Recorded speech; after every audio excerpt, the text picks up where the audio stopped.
Good evening and happy Tuesday. I'm Krista Kirchian in the First Alert Weather Center. Temperatures were cooler today. We had a mix of both clouds and sunshine, but by tomorrow, that's when we are expecting some changes. So a series of weak storms will move through the area, bringing us very light rain over the next several days. So here's a look at our future track radar. Into tomorrow morning, we are expecting much more of that cloud cover to make its way over the area. Then as the morning progresses, we will have some very light rain. It will be very quick moving, scattered in nature, not staying in one place too long by any means. You have the best chance of rain for communities north of Point Conception, South Coast, and Ventura County. You will get some sprinkles, if any precipitation at all. So 3 p.m. tomorrow, still seeing some light activity over the area. Then it pretty much clears out with the exception of a few light green pops here on this future track radar. As we approach Thursday, again, holding on to a mix of both clouds and sunshine, but temperatures will certainly be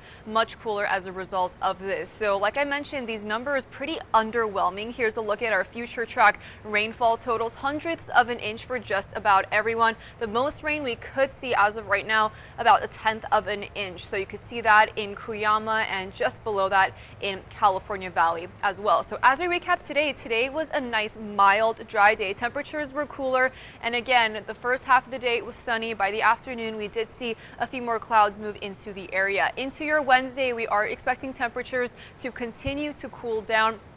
And we will have some very light scattered showers for a couple hours, but again, not staying in one place too long, and it'll move on pretty quickly. Into Thursday, you can still hold on to a little bit of that chance for some light drizzle, especially along the coastal areas, and we do have mostly cloudy conditions. So really great weather if you want to have some warm soup or some warm tea, some warm coffee, because temperatures certainly cooling down. So here's a look at tomorrow. Temperatures will be in the low 60s for just about everyone on the South Coast. Overnight conditions will be in the 40s if you are along the Central Coast too, and highs only getting up to the low 60s for the St. Ynez Valley. 63 degrees in Santa Maria. Paso Robles, 60 degrees is your high temperature tomorrow, only warming up to the upper 50s in both Cambria and Morro Bay. So even though we're not getting a lot of rain from this, we are definitely cooling down because of that cold front. 65 degrees in Ojai and 63 in El Rio. Have a great rest of your night.